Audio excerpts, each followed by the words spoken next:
Knowledge is power, Sir Francis Bacon. The control of information is something the elite always does, particularly in a despondent form of government. Information, knowledge is power.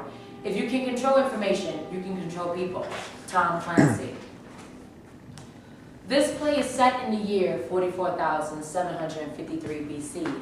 A new species of human beings have recently appeared in Europe, known today as Cro-Magnon man, named after the location in France where their remains were first discovered. They are the first known primates of the genus and species Homo sapien. Their origins are unknown. Biologically and psychologically, they are identical to modern-day humans. They differ from us only culturally and technologically. They speak a language that has long since disappeared, leaving no written record. They share their habitat with another species of humans, known today as Neanderthal man. But in this story known as Brutes, it is understood that in this play, all the characters speak their own language, but to facilitate the telling of this story, speak English. Cro-Magnon man understands the concept of modesty, clothe themselves in animal hides, and believe in a higher spiritual power. The entire play is set in the interior of a cave located in what is today central Greece. Scene 1. A woman is tending a fire which is being used to roast the leg of an antelope. Her name is Maka. She is 18 years old. Nearby is a basket made from twigs. The basket contains an infant. A man enters. His name is Keba. He is 20 years old. He is carrying a long wooden staff in one hand and a sharp stone with a cord hanging from it in the other. Did you bring back anything? No. It's a damn piece of junk. I fasten the head of the spear to the staff, and as soon as it hits an antelope, the head falls off. Why can't you make a spear out of a piece of wood? Because even with a sharp point, a wooden spear cannot penetrate an animal's hide, and it wears out quickly and requires constant replacement. And when it rains, a wooden spear is completely useless for hunting. But a sharp rock can be used repeatedly. Where are the others? Still out there gathering some berries. Why aren't you helping them? I'm sick and tired of eating berries. Look, I'm cooking in that antelope leg. You want a piece? You know what will happen if we eat that. He'll never know. Like he'll never know who fathered the baby? That's right. He thinks it's his, doesn't he? Well, so what? It's not his, it's yours. How do you know that? Because I just know. You're wrong. Babies come from the great god Dika. I know. But I was blessed after we did the act. But I am not Dika. But I think you are. You just took the form of a human. Me? A god? Don't talk that way. It will make Dika angry. You're silly. But I love you. Why? I can't make a spear that works. I'm not even part of this clan. I'm useless. But you are kind and good, and when we are together, you make me happy. If Dolka ever finds out, he'll kill us. Don't worry about that. He can't kill you because you are Dika. From off stage comes the sound of people talking. I guess they're back. 2 men and a woman enter. One of the men is large. His name is Luca. He is 26 years old. The other is his younger brother, Hilda, who was 17. The third is Ilma, Maka's younger sister. She is 16 years old. She is carrying a sack of berries and roots. No wonder you left. You want some of my antelope. That's not so. I left because the spear broke. But you are the hunter. Your job is to hunt. But I can't hunt without a spear. Then use a club or a rock. But they don't work against antelope. Who asked you? You're just too lazy. You have things too easy. When I was your age, I killed antelope with my bare hands. That's right. I once saw him do it. Thank you, little brother, but I can speak for myself. That's impossible. Are you doubting me? Is anyone here doubting me? I asked you a question, now answer. Please don't go, leave him alone. He didn't mean what he said. I think he did mean it. In fact, I think he wants to eat my food. No, that's not true. It better not be. I'm the head of this clan, and don't anyone forget it. That's right. And if anyone messes with Durga, you will answer to me. Kilga reaches inside his clothes and removes a large rock, which he brandishes in front of Keba. The rock has razor edges and a sharp point. It is known as the knife. You know what this is? And if anyone has any complaints... No! Well, Kaba, what do you say? I didn't mean it. Duca releases Kaba. Kilga puts down the knife. Nobody dares oppose my brother or the knife. That's better. Now let's eat. Is the antelope leg ready? Yes. Then bring it here. Maka removes the antelope leg from the spit over the fire and brings it to Duca, who takes it and splits it in half, keeping one half and giving the other half to Kilga. This is good. The others are watching Duca and Kilga eat. What are you all looking at? Eat. You have food too. Kaba, Maka, and Elma start eating the berries. They eat in silence. Kaba, what's wrong with you? Don't know how to use a spear? Leave him alone. Shut up, who's talking to you? You're making fun of him. Kilga stops eating, gets up, walks over to Elma, and slaps her hard on the face. That will teach you to talk back to me. Maka rushes over to Elma. You brute! You hurt her! The same will happen to you if you don't shut up. It's okay, Maka. He didn't mean anything. Oh, I meant it. Remember, because of us, you have protection. And because of us, you can go out and get food. Who needs women? We don't need women. I wouldn't say that. Of course, Duca. They're good for some things. Aren't you going to stand up for us? Well, Kaba, can't talk? Leave him be. He's useless. Can't do anything right. Why do we let him stay? There are reasons. You were thrown out of your clan, weren't you? Well, weren't you? Yes. And we took you in, right? Yes. And how do you repay us back? I do my job. You do nothing. You are nothing. I killed the antelope that you're eating. Big deal. The thing was already half dead when we found it. We could have killed it without you. Why don't you throw him out? Because if we do, he'll just come back like a stray dog that won't leave. And besides, where could he go? He's our slave. I think you're nothing but trouble. My brother's just too nice. I would not be so nice. This cave is just not big enough for all of us. If you want me to leave, I'll go. No! Why no? Because we need Kaba to protect us. Quiet, woman. I provide protection. Maybe we need to go find us 2 new women. Bring the baby here. Maka gets up, picks up the baby, and hands it to Duca. Duca starts playing with the baby. Nice baby. Let's name him Sierra. Take the baby back. Maka takes the baby and starts feeding him. Look at her, so shameless. Leave me be. If you want, I'll feed the baby. You're not ready yet. We'll see about that. Don't you touch me. I'll touch you whenever I want. Kilga takes out his knife, goes over to Elma, and points the stone directly at her throat. I'll have you now. Now strip! No! I'll say this one more time. Strip! Hey, I want you to come here now! I want you to come here now! End of scene 1. Scene 2, time. 3 hours later, it is night. It is pitch black, except for a faint light coming from the fire. Duca, Kilga, and Elma are sleeping. Maka is sitting next to Kaba, whose head is bleeding. You were so brave, And look what it got me. but you saved my little sister. Not for long.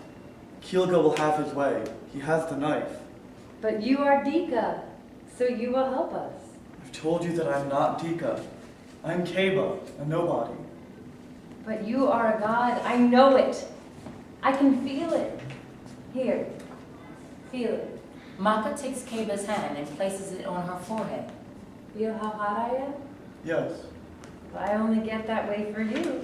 That's how I know you are Dika. Maka, please. Suddenly, Maka kisses Kaba. Kaba kisses her back. Duca wakes up. What's going on over here? Nothing. I was just making sure Kaba was all You right. belong here with me, not him. He can take care of himself. But he was bleeding. I said for you to leave him. Go. You see, he doesn't need you. I have to feed the baby. Leave the baby be, I want you here. But Come over here now. Please, leave me be. I'll be all right. Maka looks at Kaba, then gets up and joins Duca. Soon from the darkness comes the sound of 2 people having sex. End of scene 2. Scene 3, time, the next day. Maka is squatting down, running her fingers through the dirt. Kaba enters. Once again, he is carrying a broken spear. Hello, Maka. Maka looks up. What are you doing? nothing. Okay. My spear broke. What am I going to do? Who cares? I care. True. Only about you and your dumb spear. Hey, that's not true. Oh, it is true. You're afraid. Of what? I go out to hunt every day. Not of what, but of whom. Look, I can't fight Dulka. He and his brother have the knife. All I have is a broken spear. You know what Doka made me do last night. You're his woman, But I don't want him. He is mean. but also strong. Elma enters. She is crying. She runs to Maka. Kyuga hurt me again. There, little sister. You see? They're horrible. Worse than the wolves. I pray to Dika that they are killed. Dika sent you, but you do nothing. What have I done to offend you? I keep telling you that I'm not a god. Save me, Keiba. But what can I do? It's 2 against 1 and they have the knife. You are a god, so you will find the But answer. how can I find the answer when I don't know the question? You are a silly god. You make me and my sister wait. From offstage comes the sounds of Duka and Kilga approaching. They're returning. Duka and Kilga enter. Kilga is carrying the half-eaten remains of a hog. Look what we found. Kilga drops the carcass next to the fire. Cook me a meal. Oh, it smells awful. Oh. It smells, she says. Once it's cooked, the smell will go away. Mako pokes at the rancid carcass. Stop playing with it and cook it. Kilga and I are hungry. So, again your spear breaks. What's wrong with you? You hit that deer and nothing happens. You're a duba. I am not. I say you are. Because of you, none of us are going to have deer meat. Since when do you share food? Since always. You have your berries and roots. How's the baby? The baby's fine. Why did you run away from me? Because you were hurting me. I was just having a little fun. Don't you like to play? I do, but not with you. Why, you little... Suddenly, Kaba gets up and hits Kilga hard in the jaw. Kilga staggers and falls down unconscious. How come you can't do that to a deer? Kaba does not reply.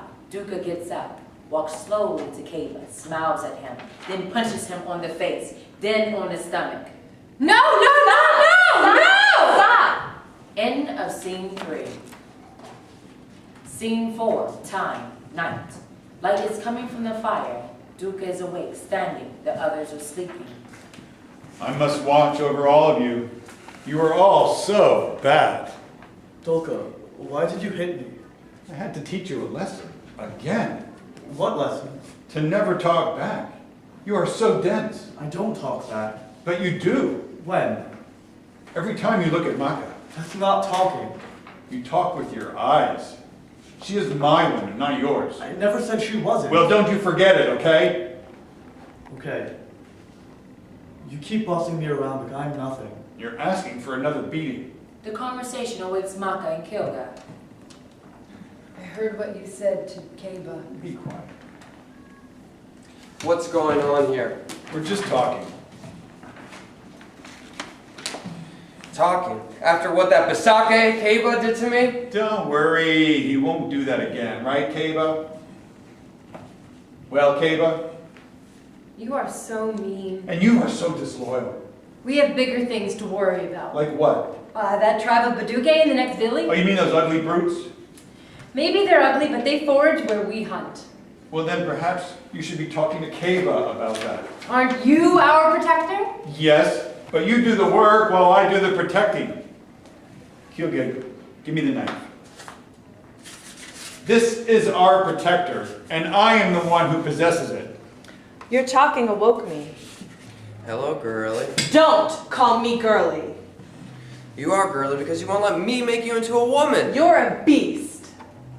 Yes, I am. And you like it. I don't like it. Dika will punish you. Where is Dika? Everywhere? Like, maybe even in this cave? I'm not Dika. You're not Dika. And Maka is not Dika. That leaves Dolka and Kaba. I'm betting on Dolka. No, I'm not Dika. No way. To even think that brings bad luck. So that leaves Kaba.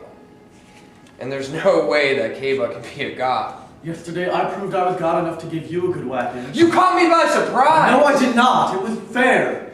If it was fair, you would be dead. You and your brother ganged up on me. Well, we have to keep you in line. You making fun of him? If If it weren't for us, he would be dead. You know he was thrown out of his clan. You want to know why? Please don't discuss it.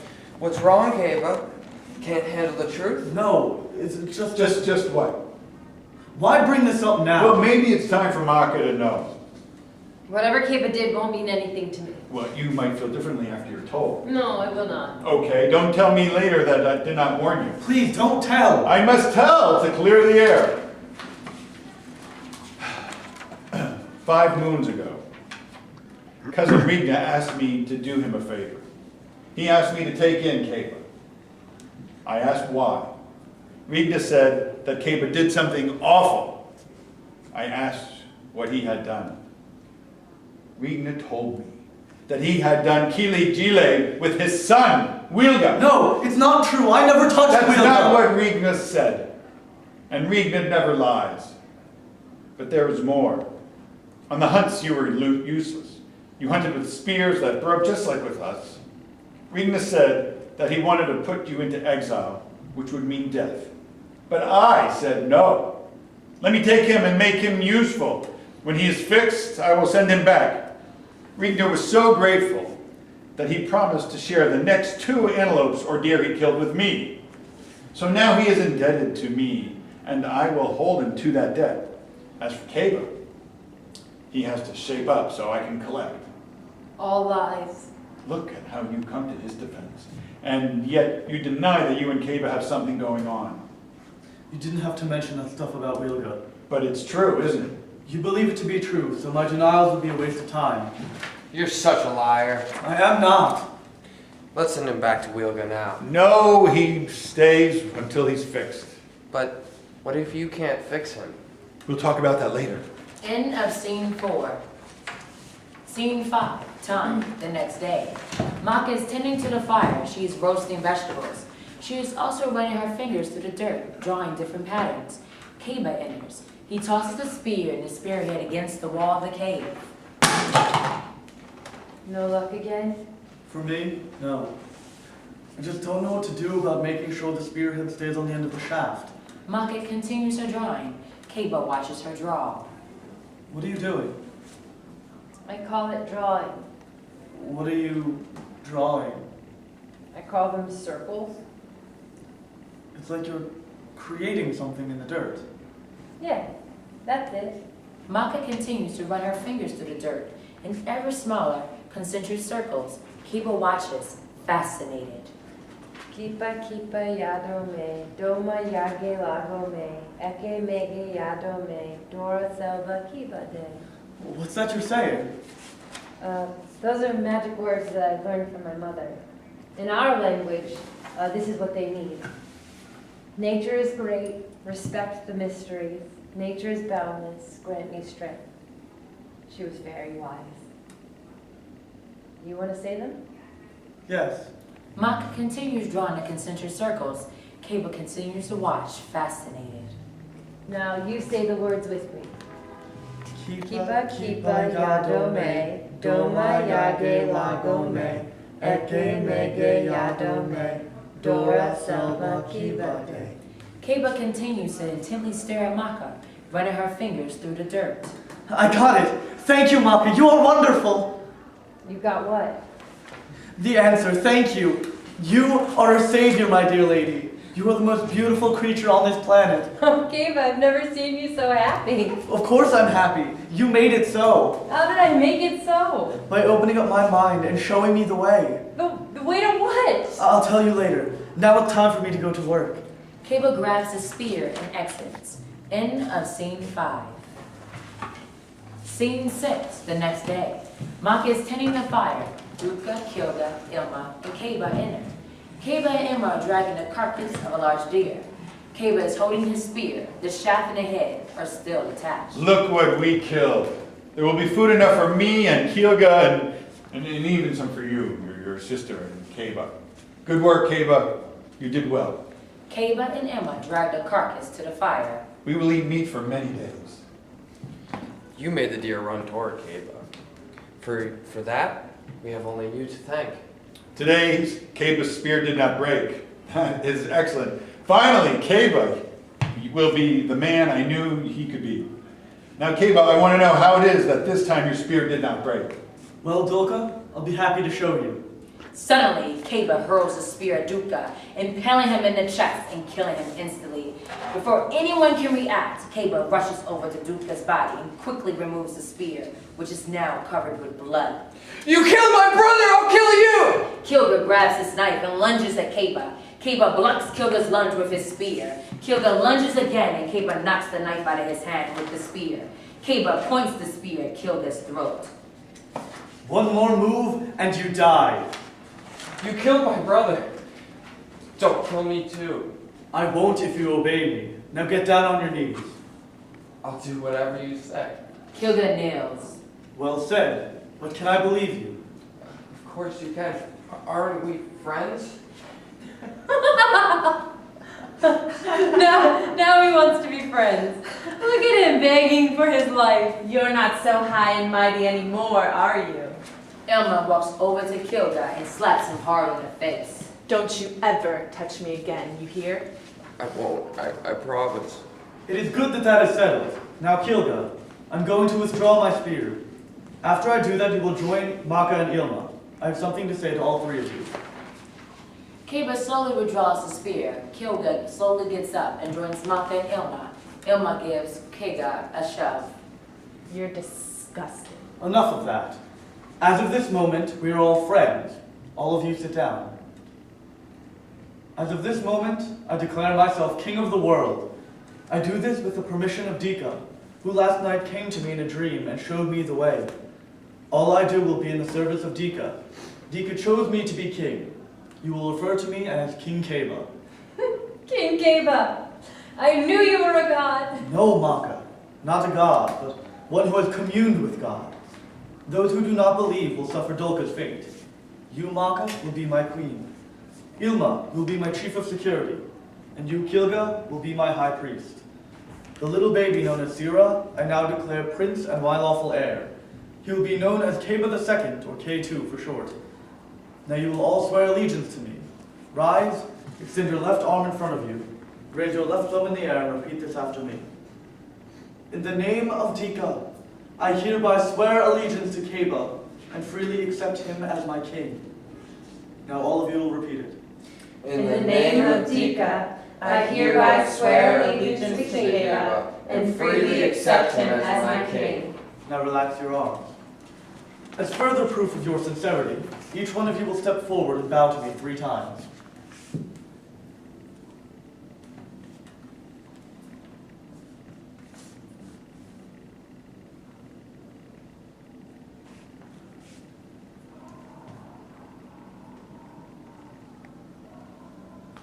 Anyone who violates their oath will feel the wrath of Dika.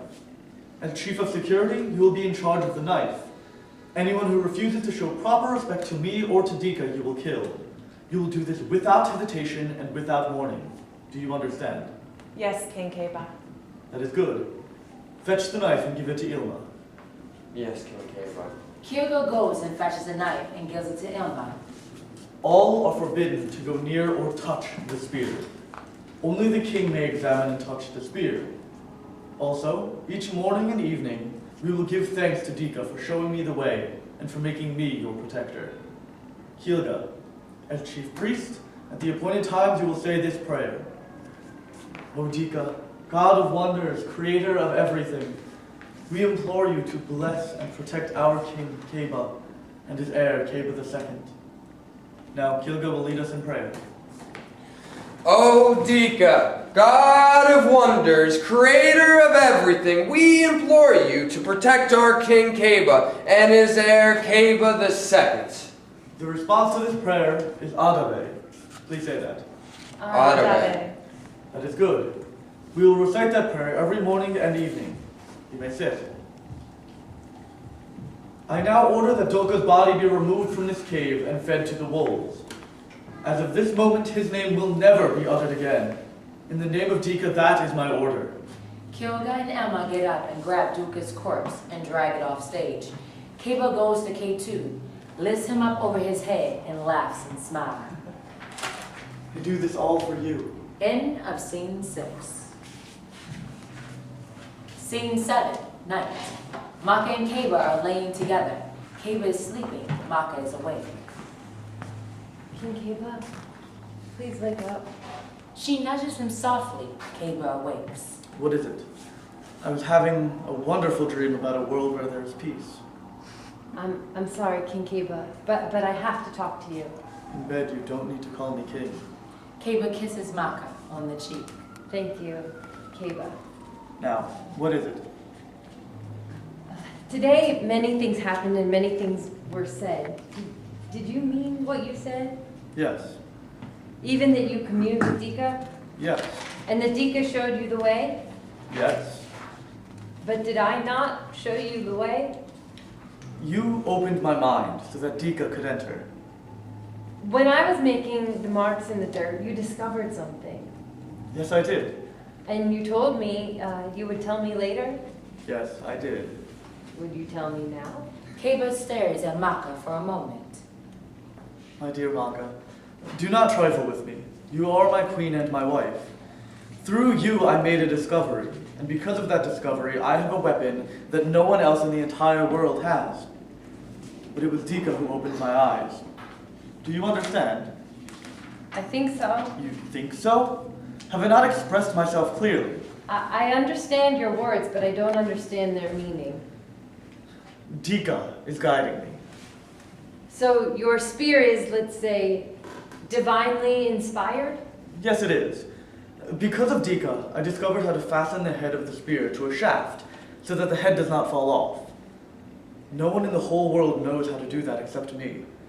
And I don't want anyone else in the world to learn that secret, because if they do, then every clan will have the spear and will be finished. Dika meant for me to have that secret, and I will guard it with my life. Do you really think you can keep that secret just to yourself? With Dika's help, I will. And if I fail, it will be because I was not worthy of Dika's trust. I've always known that you've been chosen by Dika. Actually, you thought I was a god, but I am not. I am but a servant of one much higher and greater. And the whole world must know that too. That way, they will understand that I am special. Would Dika permit you to share your secret with me, your queen? I want to, but Dika won't allow it. Then if I shared a secret with you, would Dika permit it then? I don't know, but it is best if you not keep any secrets from me. So, what is your secret? Sometimes I think that it is not Bela moving across the sky, but us moving instead. That is impossible. Now you are teasing me. Your secret makes no sense. No, I would never tease you. Kaba, I believe in you, and you proved yourself today, but... But what? Maybe you went too far by killing Dolka. I did what had to be done. It was the will of Dika. Dolka had to be killed. It was either him or us. But what about Kilga and my sister? What about them? Well, do they have a place in your kingdom? Of course. You heard me today. Ilma is my security chief and Kilga my priest. And you were really serious? Yes, I'm serious. Don't worry about your sister. As long as she is loyal to me, her place is here with us. Kilga despises me, so I want to keep him close to me. And besides, he wants your sister, so maybe Ilma should become his woman. But she despises him. Now she does, but soon that will pass. He'll be a good man for her. I love you. And I love you too. They embrace, kiss, and start making love. End of scene 7. Scene 8, 2 months later. Kaba and Maka are sitting on tree stumps. Those are their thrones. Kilga and Ilma are sitting near the fire. Maka is holding K2. The cave is crammed with carcasses of deer and antelopes. From offstage comes the sound of people approaching. See who is approaching. Ilma gets up and exits. Soon she returns. 2 brutes are outside. They wish to speak with you. The brutes are an ugly people, stupid too. They can barely talk. Dika does not consider them human. Are you not being too harsh, my lord? No, it is Dika's will. They're just beggars coming to us for food. They may enter. Ilma exits and then returns, escorting 2 ape-like persons. One is male, his name is Nude. The female's name is Cog. Except for animal hides wrapped around their middle, they are naked. Bow down to King Kaba. Welcome to my humble cave. What are your names? Me Noog. Mika. Noog and Cog. What can I do for you? Food. Want food? You want food? Yes. How many in your cave? Many. Have baby like you. So you have a baby. Baby need food. So why come here? You have food. That is true. I have food. Need for baby. You mother. Me mother. What can you give us in return? Noog and Cog look at each other and then shrug their shoulders. Maybe they did not understand. I can't speak any simpler. I hunt for food. I have food. I give you food. You give something to me. Cog squats down, lifts up her clothes, exposing herself. Kaba and the rest recoil in revulsion. Stop that now or go! Cog covers herself. They are so low. Why don't you give them some food and send them on their way? Yes, I will do that. I'm going to give you some food. Thank you. You good. Give them one leg of deer and one of antelope. Yes, King Kaba. Ilma takes out the knife and cuts off the leg from the deer carcass, then does the same with the antelope carcass, and gives both legs to Noog. Now, get them out of here. Yes, King Kaba. Follow me. You go with them. Yes, King Kaba. Elma and Kilga leave, followed by Noog and Cog. Kaba and Maka are alone with K2. Tomorrow, we will go to their valley and clear them out, take back the food we gave them, and take over their cave. I then will have a place to stay overnight when hunting. Why clear them out? They do us no harm. Why clear them out, you ask? I'll tell you why. They are not human. They are not anything. They can't hunt, they can't talk, they're ugly, they're stupid. Dika made them that way. In short, they have nothing to trade. They must move on. Or should I just do them a favor by killing them and being done with it? But they do have something to trade. Those brutes? No way. They can work for us. They can cook our food and clean our clothes in return for food. Ilma and Kilga do that already. But Ilma and Kilga are family. Why have family doing such low things when you can have brutes do it for us? Then we can all go on the hunts together and help you kill even more food. I'm the only one allowed to kill. Then make more spears! So that others can learn my secret? Never! But one day, when Dika tells me, I'll share that secret with you. But not now. Sometimes you worry me. Look around you. We have enough food to last us 6 moons, and that's because I have the spear. It has made me the most successful hunter in the world. I know that. The secret is yours. And must stay with me, period. If Kilga, Ilma, you, or anyone else ever finds out the secret, then the word will spread, and soon everyone will have a spear, and all our food will disappear, and we'll be put out. We're not the only clan out there hunting for food. Already there are fewer deer and antelope in the fields. Yes, Kiba. You are king and you know best. And you are my queen. I'll think about putting those brutes to work, as you call it. Also, when Ilma and Kilga return, we will have supper, then say our evening prayers before going to sleep. Yes, my dear king. End of scene 8.